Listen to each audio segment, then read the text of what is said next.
Fairy tales were stories that we grew up listening to before bed. But who knew that the originals featured murder, cannibalism, and other questionable life decisions? Let's ruin your childhood, one story at a time. Hello, everyone, and welcome to Bookmark It, a senior show hosted by Farah and Angela Wan, where we give you the inside scoop on the writing world and its works.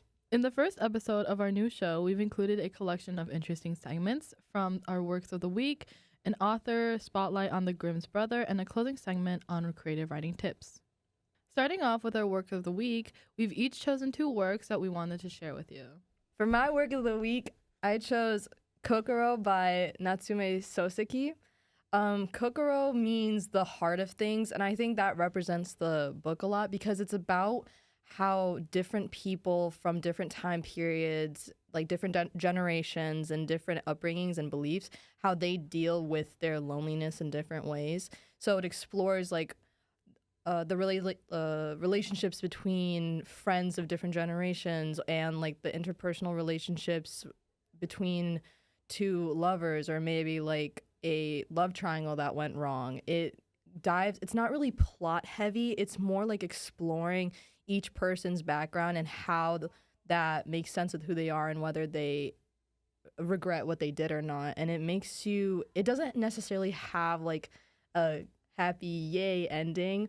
It's more for people who kind of like that, not depressing, but more morbid and realistic. Yeah. Because it didn't end with, you're not happy, but you're not sad at the same time. You're just kind of like, man. It's like life, just like life. Yeah, it's man, it's kind of like heavy. And it kind of adds like a mystery to it because it follows the relationship of a young student and a man he looks up to, an older man. And the older man is usually mysterious. And so you kind of find out at the end of the book, like all his life stories and everything that's happened to him. And you're just kind of like, wow.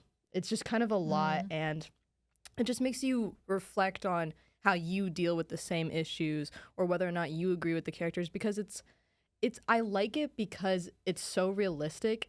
It's hard to say, oh, I agree with this. You know what I mean?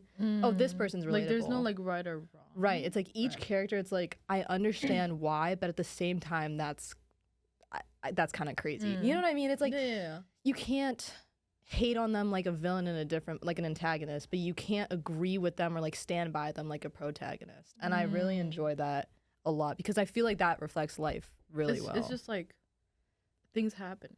Yeah. And I think this represents a lot of the literature at the time. Like, for example, this isn't the first book he did. His most well-known is, it's called I'm a Cat. I love cats. I know. And it's about like he's a cat and he's like observing life. It's kind of like Kafka-esque where it's like I'm the bug watching you, but it's more lighthearted in a way. It's definitely more lighthearted than this one. So if you like depressing works, this is a good read. Oh. I will say though, it got to a point where I was just like, it keeps going. Like especially towards the end. Like I feel like because it doesn't have an actual plot, to enjoy it, you have to be really like feeling sentimental already. Like if you're just like, oh, I want like a light read. Yeah, that's what I'm saying. If you're like, oh, I just want a light read, don't pick this up. Like you think about it. Right? Yeah, because it's like you have to like it's kind of like 3 a.m. sitting in your bed staring at the ceiling. It's kind of like that. It's not like shower thoughts. Yeah, shower exactly. It's literally shower thoughts. It's not like, oh, let me go pick a book. Because like there's no villain, right? There's no villain. It's just life happens. And there's not even like it's not a plot even. It's just like a reflection of what happened and like a exploration of their different thought processes. It's not, but I will say it's not like The Stranger, right? Where it's like you get to a point where it's like, okay, I get it. Yeah. I get you don't care about like, you. It's like it's unpredictable. It's It's in a sense where they can like the actions they commit later on will contradict what they were thinking about or feeling. Do you know what I mean? That kind of like cognitive dissonance where they're doing things they don't believe in. And you're kind of like, oh, wow. It's not like in a sense where it's like, oh, it's not in the sense where it's like based on one philosophy where it's like, oh, existentialism and nothing matters and nihilism. You know what I mean? Mm-hmm. Like this is like really realistic. Like you'll read it and you'll go, man. But I don't know. It's just not the most eventful. So if you're not looking for that, then don't read it. Like This is like philosophical. But yeah, I also just chose it because I liked the cover. Oh my Isn't it a goodness. nice cover? Isn't it nice? It's like a cute color green, and in the back it says like Natsume Soseki, perhaps the greatest novelist of the Meiji period, remains one of the most widely read authors in Japan. And it's interesting because this was written in that transition from that from like their old like traditionalist era to the Meiji period, which was like a time of like reformation and the Meiji restoration. You know what I'm talking about? Yeah. Like all the way from world history. It was, and that's why the older man in the novel is so traditional, and then the young man is so modern, and it's kind of like that contrast between the two. You can see the culture shift, right? Because you see how they both disagree or agree on different views or handle things differently. And it's cool. also, but I will say, one thing I kind of wish it touched on more was like the female aspects. Like it says they're both male. Yeah. Yeah. And it's because it literally says on the back here, like it dives into the man, like the man's attempt to escape from their fundamental loneliness.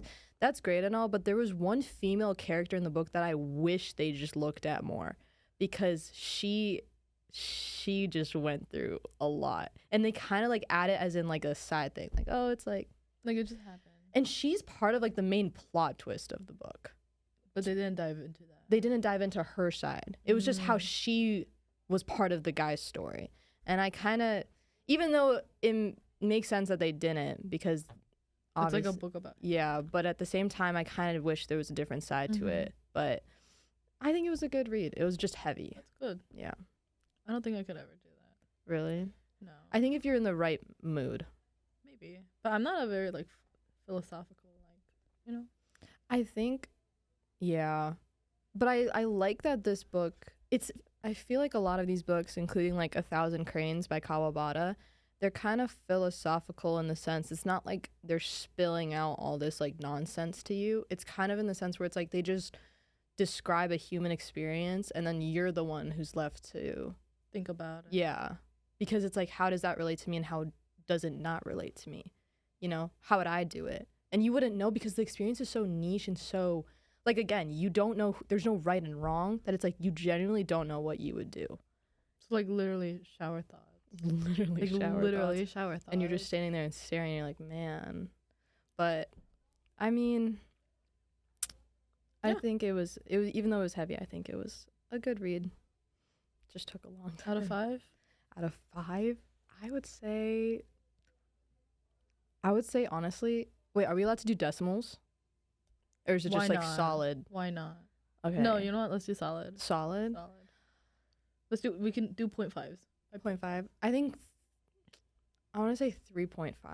So my work of the week, I did not bring it in, but it is a Thai book called Bright by Duanwad Pimwana. That sounds pretty good. Yeah, she's a female author. I think she's the first Thai author or first Thai woman author to get her book translated into English, which is really cool. I'm still reading this book. I'm on like chapter 2 or 3. The chapters are long. Like each chapter is like 25 pages. It's pretty long. But it's about this boy who basically gets abandoned by his father. Like, don't spoil. Well, this is on like the back of the book. Oh, okay. But basically in the father asks the boy to wait home for a couple of days while he goes out, and he has a baby brother, so the father takes the baby brother. So he leaves, and then the boy thinks that the father abandoned him, but the father comes back. But then the father is like, stay here for a couple more days, I'll be back. And then the father never returns. And so it's a whole story. It's kind of like yours, where life is just happening. There's not really a plot or anything. It's just things are happening, and he's getting adopted by this community that he lives in. And I did research like before I bought this book. It does a really good job at depicting what Thai communities are like, especially like the poor communities.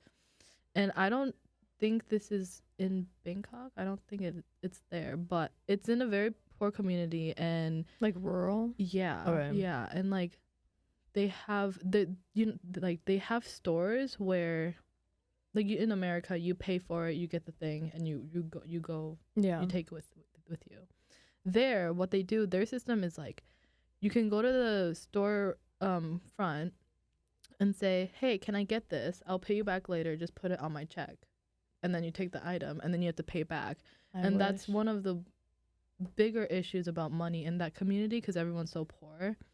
So that is one thing that is very prominent in like the first few chapters. So is it like a negative thing? Like if you don't pay, something happens or something? Like I don't know, because the storefront, he's very nice.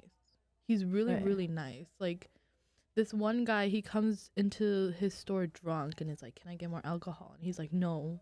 Right. mm-hmm. And then obviously he's because he's so nice, he like wants to like, he's a people pleaser, so he ends up getting him the alcohol and just putting it on his check.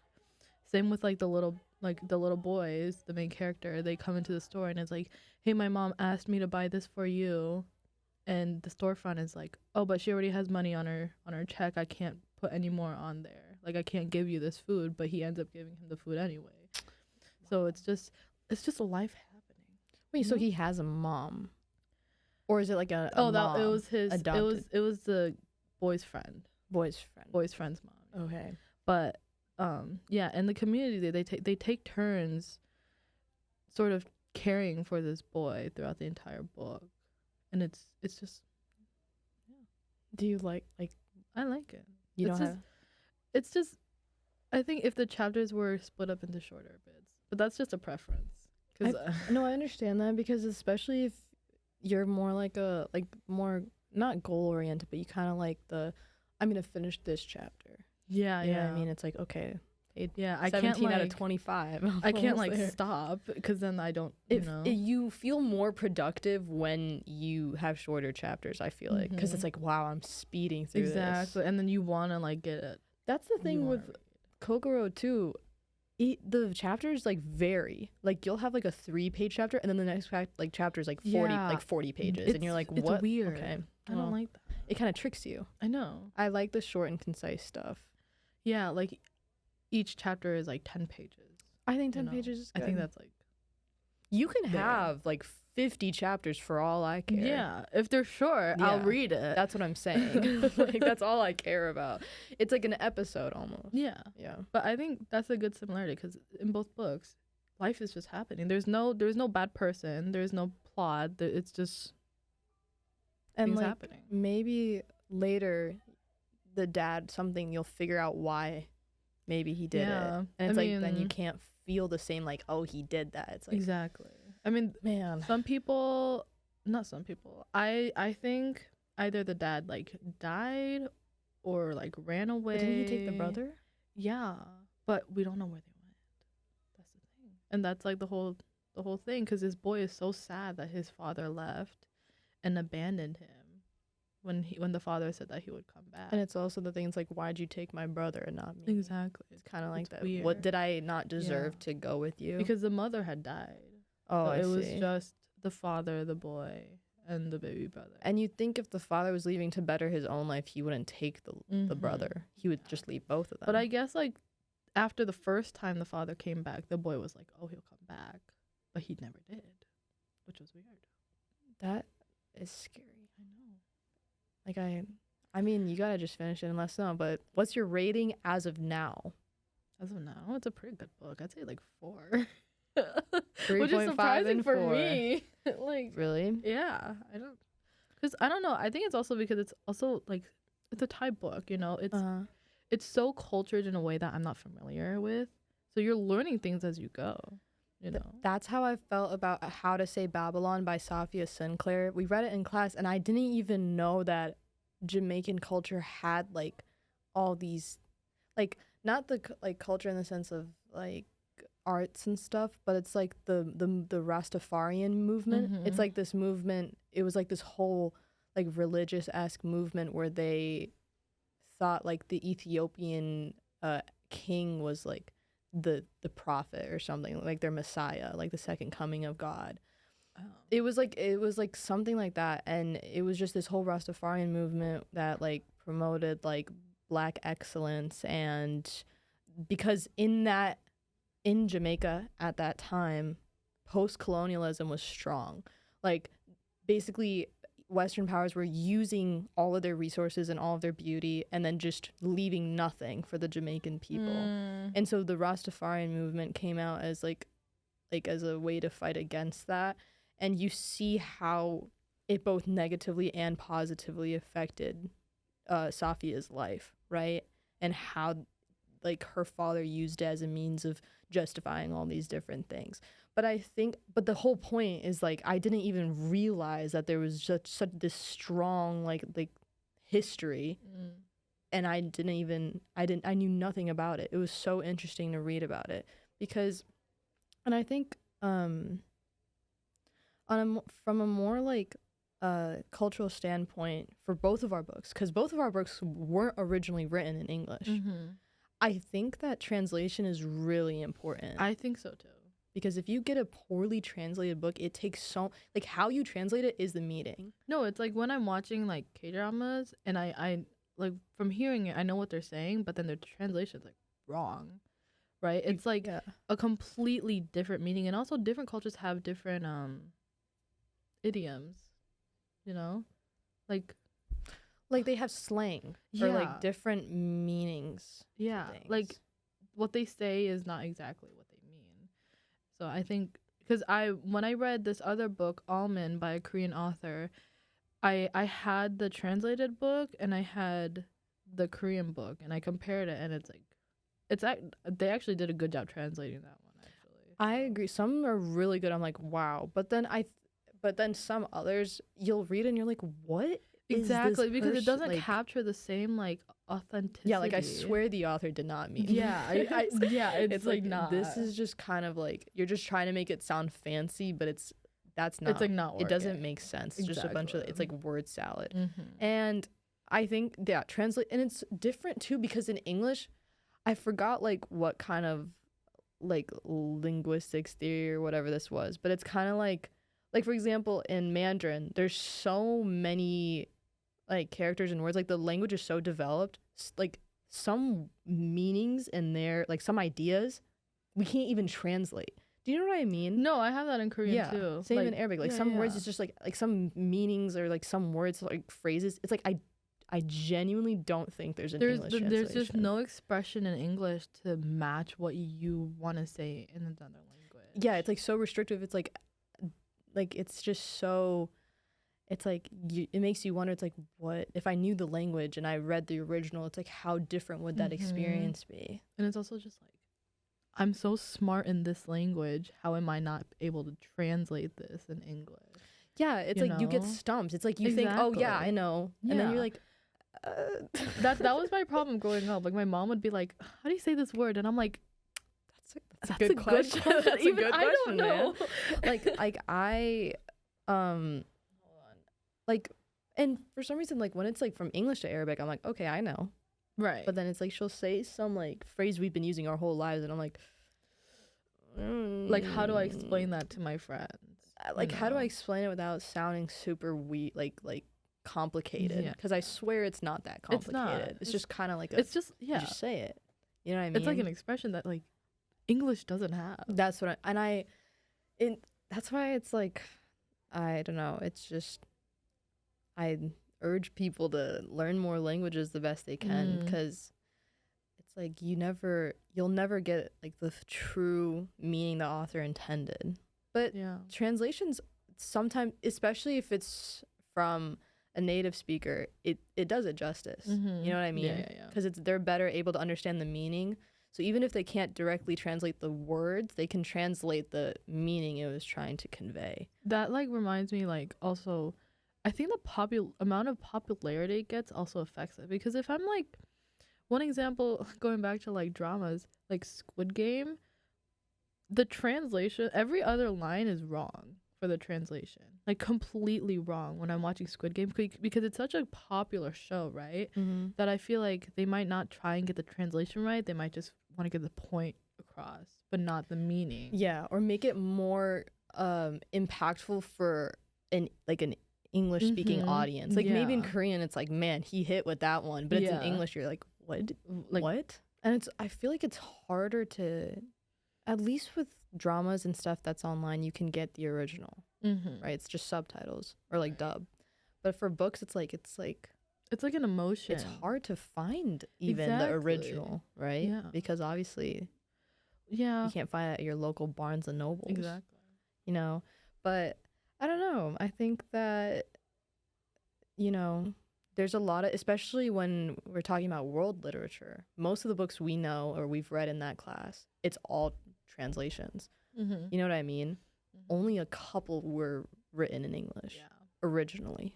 I think that's like one topic to explore, like how translation really affects your connection to that book. We should try to find something with like bad, translation.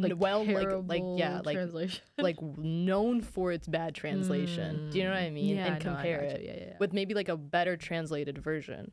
Because I think Deeble was talking about, I think it was The Stranger. He emphasized that you had to get a certain translation. I think it was Stranger. I want to say it was Stranger. I want to say it was Stranger too. Yeah, I remember people in my class had like different books, and he was like, "No, you need the black and white book because there's just people translate things differently."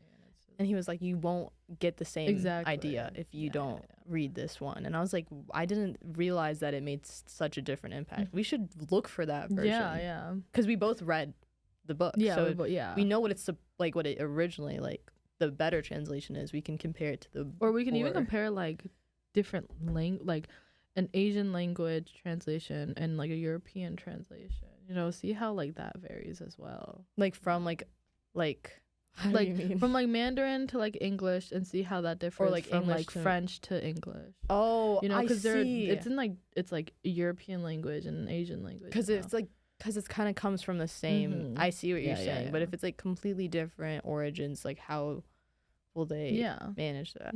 Okay, well, moving on to our next segment is Farah. She has an author's spotlight, from written books to enchanted worlds, diving into our author spotlight. The Grimm brothers. Okay, so if you could tell by our attire, I'm sure the Grimm brothers is pretty well known. So the Grimm brothers were Jacob and Wilhelm Grimm. They were alive from the late 1700s to mid 1800s. They were known for publishing their collection of folk tales. Their first publication was the Children's and Household Tales in 1812, later known as the Grimm's Fairy Tales, with notable stories like Cinderella, The Frog Prince, Hansel and Gretel, Little Red Riding Hood, Rapunzel, Sleeping Beauty, and Snow White. All big names I'm sure you've heard of. They grew up in a town of Hanau, Germany. I think I said that right, where their father's early death led to immense poverty and mental issues for the brothers to face. When they went on to attend the University of Marburg, they discovered their interest in German folklore. In the same time period, so their interest was kind of augmented by the time period, because in the 19th century Europe, Romanticism was on the rise. And we both had Romanticism units. It's a big part of the English curriculum here. And if you don't know what that is, Romanticism is an artistic and intellectual movement characterized by emotion, individualism, nature, and the imagination. And it generally opposed the like reason and logical thinking of the Enlightenment. So instead of like scientific, like do it in a set way, the Romanticism kind of emphasized knowledge as like exploring yourself and like going to nature and seeing your true self, because it thought like society bounded you in a way. Like conformity prevented you from knowing who you truly were. And so a specific version of Romanticism that a lot of people don't know about is dark romanticism. And this is not dark romance. I want to preface that. What's the difference? Like romance is like love. Like, right. You know what I mean? Yeah, romanticism is that whole movement. Okay. So when I say dark romanticism, I'm saying that dark romanticism contrasted the optimism and rationalism of the Enlightenment. And it dove into darker parts of the human like psyche and experience, with an emphasis on like death, insanity, and like everything that's the unordinary. So rather than like structure, it embraced the imperfections and complexities of human existence, and it embraced like a sense of mystery and a fascination with the grotesque and like disturbing. And so a journal article from the International Journal of Social Impact, written by Panda Ambarish, identified 3 key motifs associated with dark romanticism. The sublime, a concept that centers on the terrifying and daunting comparison between the natural phenomena and humanity. So what it means is like, what's one person to a storm? Do you know what I mean? Like to a mountain, what's one person? Do you know what I mean? It's like kind of highlighting the insignificance of humankind. Like when you think of like, what's one, like when it's like, is it this serious? And it's like a galaxy or whatever. It's like, do I really matter? Does it really? That's what I'm. Yeah. So that's kind of like the sublime. It's like, who are we to compare like humanity, like how small we are compared to all these natural like phenomena. So second, the grotesque is essential because deformities and uncomfortable descriptions are often used to challenge like beauty norms and like the conventional stereotypes and the standards of the time. And lastly, dark romanticism utilizes the supernatural. So think of like ghosts, demons, shapeshifters, that sort of thing, because it adds a sense of horror and mystique, like uncertainty. It's like, ooh, it's like, I don't like what horror. is this thing? I know you don't like horror. This is an unfortunate topic for you. And it's funny you say that, because the Brothers Grimm, with an admiration for dark romanticism of the time, collected and assembled folklore stories, right? They continuously revised and republished their works many times. Their first publication of the folklore was 86 stories, and then they added 200 stories by the end of it. So they just kept adding to it. So when you think of these stories, you probably think of the Disney version of them, hence your attire, right? Yeah. But these are actually the kind of dolled up versions, because the original tales didn't end in happy ways. Yeah. Like Hansel and Gretel, they got eaten up. And Ariel, like Little Mermaid? Yeah, she got turned into foam. Yeah. Like, these were not good stories. And like Cinderella, the stepsister's toe got cut off. Really? Yeah. See, how do you...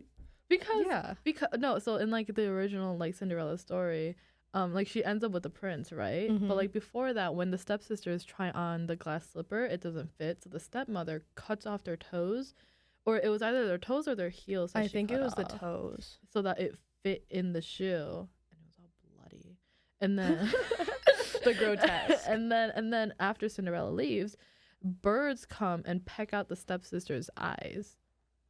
And they end up blind. I'm so surprised. Do you know that? That's how Cinderella ends originally. And that's the Grimm original, literally Grimm. Yes, like it's literally Grimm. It's dark terrifying. And grim. And Disney just kind of took that and added their little spin to it. And so all the happy endings you see are just not what it is. It's actually stories were made in light of dark romanticism to fit that mystique and horror. And so it's like all this stuff, it's like it didn't end happily, right? But to fit children's, obviously they can't show Cinderella's sister getting her toe cut off. I hope not. I can't think of any other stories. What's funny is it's called Children's and Household Tales. Oh, so that's what the Grimm brothers called it? That's when they first published it, that's what it was called. So they wanted children to read that. Also, wait, in Little Red Riding Hood, didn't she get eaten by the wolf? I'm pretty sure it ends up like that. I'm pretty sure it doesn't end up with her. Sure. Like, I'm pretty sure it's like, Grandma, is that you? And then he's like, nope, and he eats her. Do you know what I mean? No, I think that's. I also think so. I can't. What about Rapunzel, Tangled? Is that by them? Honestly, I don't know. Mm.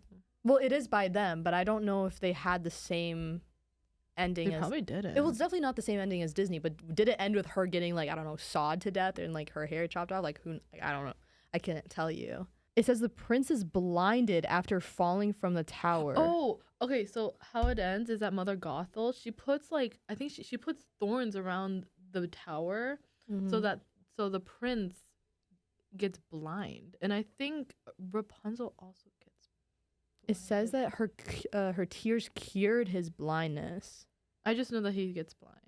That's all I know. But I guess that one's a happy ending that they chose. It's a happy ending, but he had to go through a little bit more in this version. Yeah, just to get a happy ending. And that's just all the point. It's like, even if it ends in a good ending, just so much happened along the way that was just so uncanny and disturbing. It's like, yay, yeah. I'm happy. But it's like, I was gonna say that it's Snow Queen, but that's not by them. Snow White. Oh yeah, Snow Queen's by Hans Christian Andersen. Yeah. I think Little Mermaid is too. By Hans? Mm-hmm. Oh. Yeah. I think so too. I think they both were like in the same boat here. I guess, because the Little Mermaid did not end happily either. The Little Mermaid did not end happily. It didn't end close to what not Disney even they weren't even trying to get in the ballpark of ideas. Yeah, no, they just took a redheaded mermaid, and went with it. Yeah, they were just like, yeah, she like kisses him and gets legs, and they live happy. It's like, whatever. Nope. That's not what happened. She turns to full. She killed turned the to prince. I thought yeah, because he went after the other woman. Yeah, and then the witch was like, if you want to return all of this back, yeah, you have to kill the prince or kill the bride of the prince, and then you jump in the water, and then you turn into foam. Yeah, why is it called children's stories? I'm not gonna tell my child kids that back story. then really liked gore. Maybe it was because usually folklore was to scare kids. It's like, don't do this. like don't do this. Like, just that's like a safety thing. Yeah. Maybe. Like, if you do this, because it's gonna happen to you. Because I mean, I see why they would like these stories. Then it's like, if you because in the end, even if they're grotesque, they still kind of had like morals, like moral themes to them. Yeah, like Little Red Riding Hood. Don't go by yourself. Yeah. Also, don't trust your wolf-shaped grandma. Do you know what I mean? Yeah. Yeah. Didn't she see? I don't know. All the picture books I read, she saw that it was a wolf. It was just a wolf in her grandma's clothing. So it's like, maybe just like look. Or if your grandma sounds weird. Hansel and Gretel, don't eat candy from a stranger. Don't take candy. It was the first ever. Don't take candy from a stranger, or you're gonna get eaten. Cinderella, don't be selfish. Be kind. Cinderella, don't be like the stepsisters. Yeah, don't be greedy. Yeah, don't be greedy.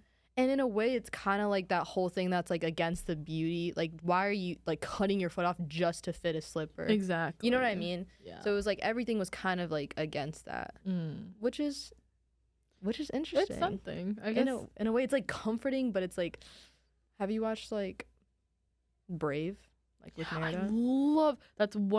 She's one of my favorite Disney princess movies. I agree. And okay, I feel like in a sense it's pretty close to what I would consider a Grimm like story.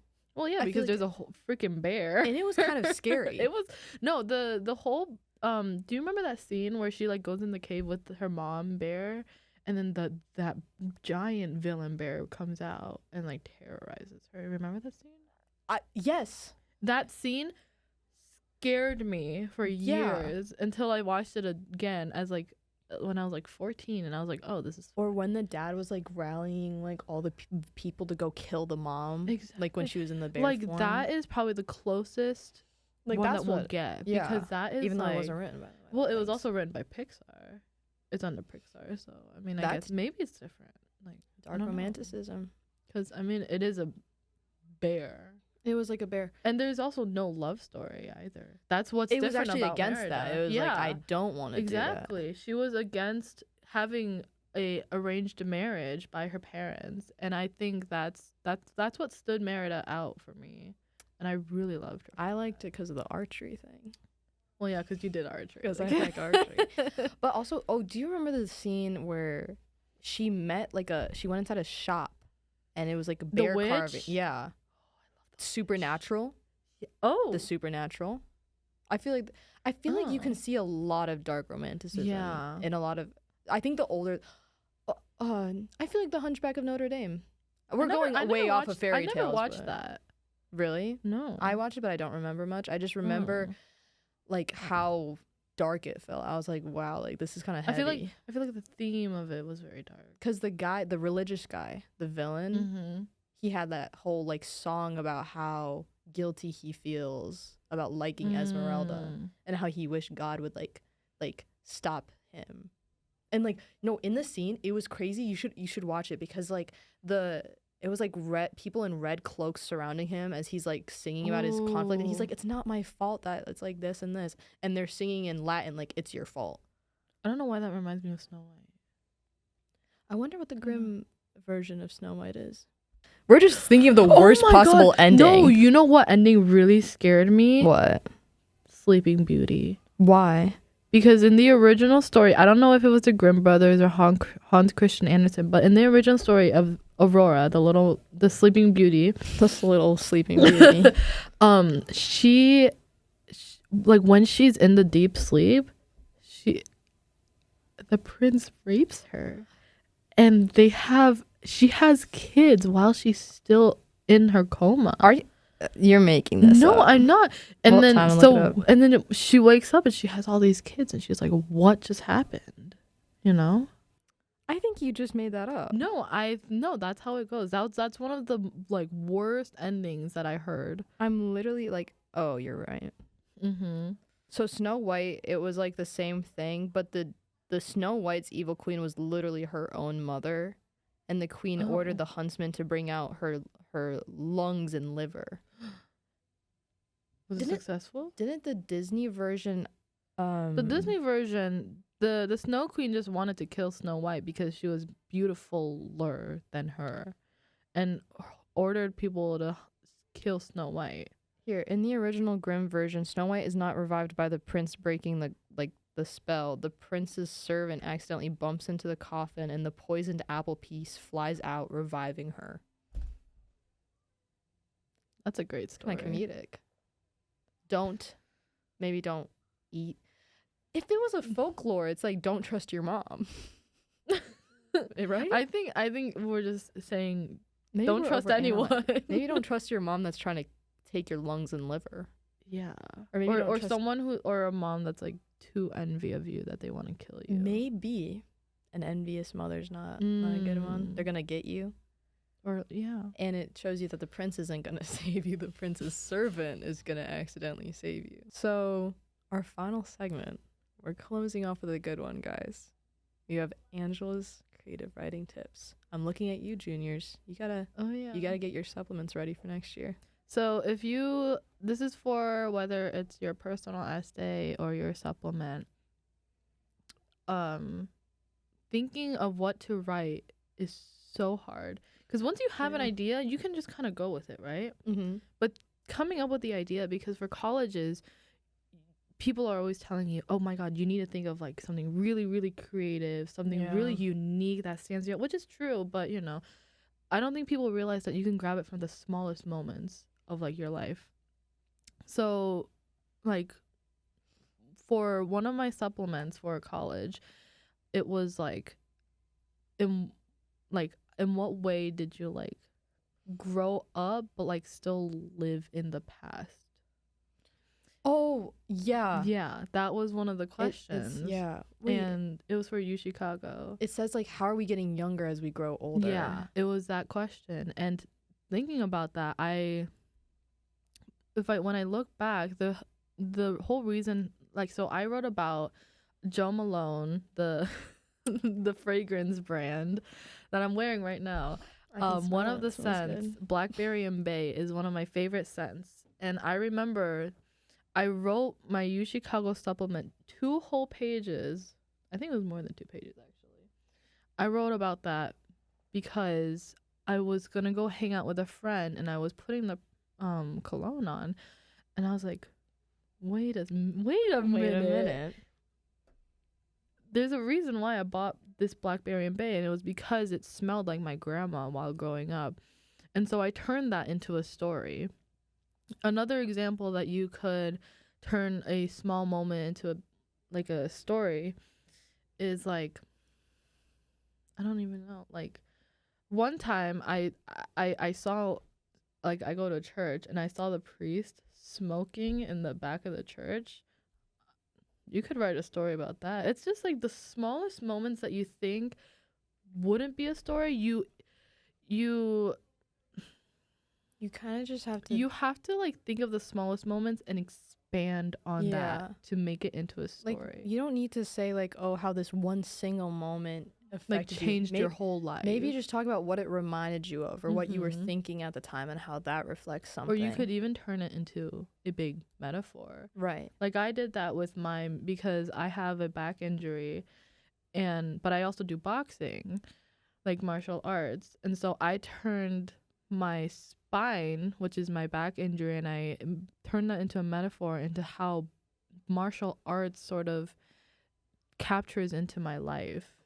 And I wrote, I think I wrote my personal essay on that one. But for supplements, because for the personal essay, I feel like that's also really hard, because you don't want to choose something so like common. Well, I think that whole spiel on like use like not trauma, but like all that stuff, it's like, yeah, but at the same time, how am I supposed to find, like, it's not like there was like a crazy happy ending, right? Or I learned something meaningful. Sometimes it just happens to you, and it's like, if you write an essay, it's just going to be you explaining what happened. Like there's no way to utilize it for a personal essay.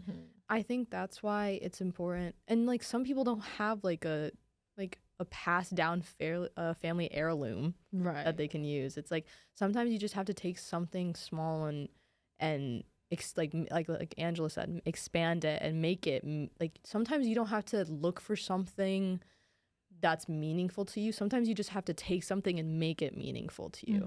And you don't, sometimes you might not even realize that it's meaningful, right? That's good. Sometimes you don't realize they're even meaningful until you think and you go, man, that, like, for example, maybe you collected some kind of toys or something since like fifth Barbie grade. Dolls. Yeah.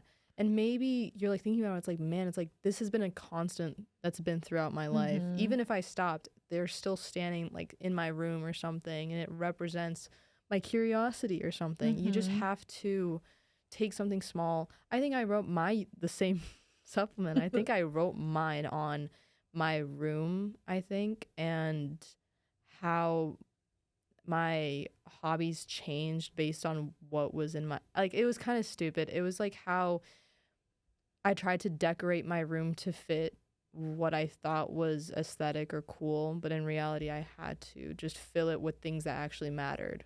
But I don't remember how it related to the prompt. I just remember that was what it was about. It was like, oh, I took down all the like wallpaper and put up my own drawings or something. It was like making a space like for you, you know what I mean? Yeah. Like making your personal space like personal, not just like a space to live in and like feel happy in. I mean, it can also be like, I don't know, for another supplement I wrote, it had to do like, why would you choose this school? And of course I like dove deep into the school itself, but I also dove deeper into like the city that it was in. I think it was for Tufts, because it was in Boston, and I love Boston. And I chose a moment when I went to Boston. It was for this Korean pianist. You can tell I've heard about him. And he played his piano in the BSO, the Boston Symphony Orchestra. And I took the moment right when I walked out of the BSO building and I saw all the other buildings in the city. And I wrote my essay based on that small moment, because the moment I walked out of the BSO building, I was like, I love Boston. Like, I love this place. Like, I was just thinking about it as I was looking at the buildings, looking at the people walking past, all the cars and everything. And I wrote so, like, you don't realize how much you can write about a small detail until you start. Right. And I could have gone on, but I think the word limit was like 100. Because that's true also. Don't feel pressured to find something like crazy, because you have like personal essays, you have like a 500, I think 650 word limit. It's either 550 or 650, but that's still not a lot. You know what I mean? It's like, that's like a page. You have to explore your whole personality in 650 words maximum. That's hard to do. And that's hard to do. Yeah. So it's like, don't worry about like finding something that's like revolutionary. Just try to pick something, and like, it's not about the moment, it's about how you felt or thought about that moment or in the moment. Maybe it's not even related to the moment. It's just, what were you thinking? Exactly. No, that was one thing that I did like throughout the entire like summer and leading up to like senior year. Every time I thought of something that I could write about or any idea, I texted it to myself. I wrote it down, even if I wasn't gonna use it. Like one time I was watching Tangled in my bed, and I was like, what if I just write about how Mother Gothel is like an amazing villain? And I texted that to myself. Like it's just like all these ideas that you think of, just text it to yourself, because you never know what. Yeah, you never know what you could write about that or what it could lead to you writing about. Yeah, it's interesting. And circling back to our works of the week again, that whole thing where it's just like you have to kind of be in the right mood already to really gain value from it. Like that, like 3 a.m. thoughts or shower thoughts, like all that kind of like thoughtful like moments where you're just sitting and thinking. I think that's when you're the most creative, or at least when you're reflecting, right? That's when you start thinking about all the things. Like very emotional too. That's what I'm saying. That's when you start thinking of all the things. And like, even if you don't feel like, oh, let me write, you don't need to be like, let me write an essay right now. Just write down the ideas you have or like the things you're thinking about, because then you'll look at it later and go, okay, maybe I can make something out of it. I can make something. Yeah. Yeah. It's kind of like a diary in a way. Almost. Journaling. Yeah. I mean, colleges want to see who you are. They want to see your thought process. That's the whole point. Yeah. And it's, being creative and unique is one part, but also being able to write it well is another one. So. Yeah. And it all stems from a good idea. And it's like, and I think thinking about it is in terms of like, show them your thought process and like how you think, instead of how like something that's happened to you in life. I think that helps a lot, because if you struggle to put your words onto paper, at least like what, like how, like you're thinking it, right? Just focus on that feeling. So even if it's hard to put into words, you can put something down. It doesn't have to be not well written, like it doesn't have to be this kind of like Shakespeare-esque, like wow. Just go. Like just more emotion is better. Like a lackluster of emotion, like that's, even you could write the most beautiful thing on the planet, but we get bored reading it, because it's like, okay, what's the point, guys? What's the point? It's like, just focus on the content rather than the execution. And I also always say, when you're first writing your essay, don't worry about the word limit. Yeah, I always say that, because then you're so focused on getting to that word limit that you're not focusing on what you're writing. Just write. And then once you're done writing, then you can start editing things out. Like the revising process is probably the most important part of writing your college essay too. That's so true, because also I always find myself, it's harder to write something when you keep thinking this is the final draft. Like I said, just write knowing that this is going to be garbage. It's like, just write knowing, because just write what's on your head. Because you need to warm up in a way.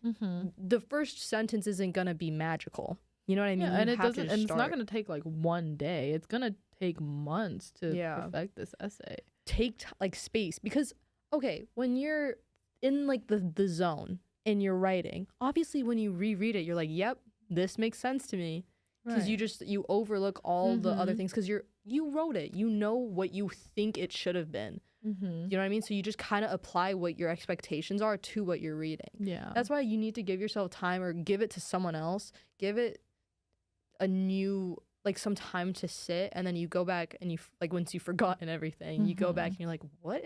Like, sometimes I looked back at my writing and I was like, genuinely, what was I No, that's why I don't like looking back at my college essays now.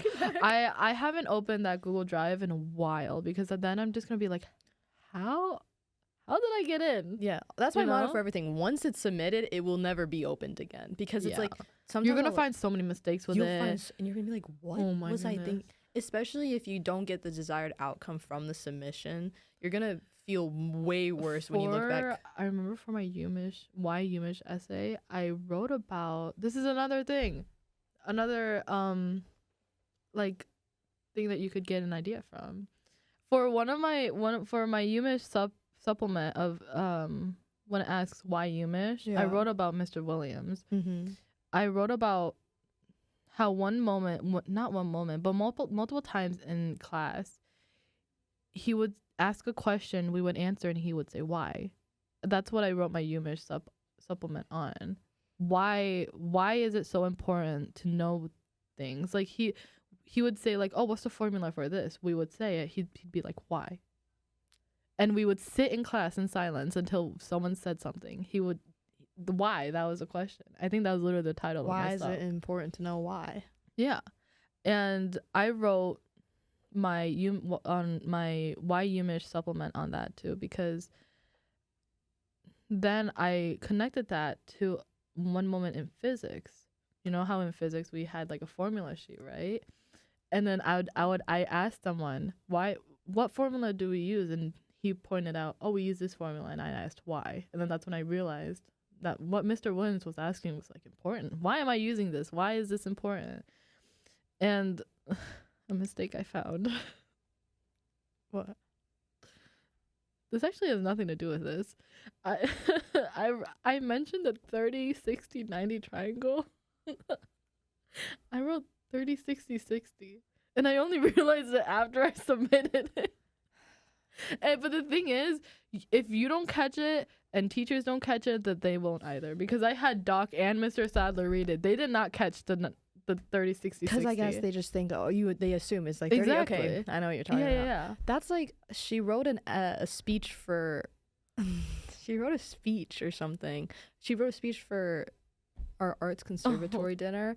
And she had gave it, like she'd got it looked at by like so many teachers, like the history, like, and then I was reading it, and at the end she goes, I'm so glad we're like graduating from college. And I was like, did no one check that? I had like 3 teachers read it too. I know. So it's like, don't worry if you find a typo. Like, revise the best you can, but if you don't catch it, it's like, if all the people revising didn't. Once it's submitted, yeah, you can't do anything about also, it. And don't beat yourself up. They're gonna be it. skimming. They're not. Exactly. They don't have the They time have to deep thousands dive. of applicants. That's what I'm saying. They're so not, it's like they're not gonna be like, she wrote 30, 60, 60, and 790.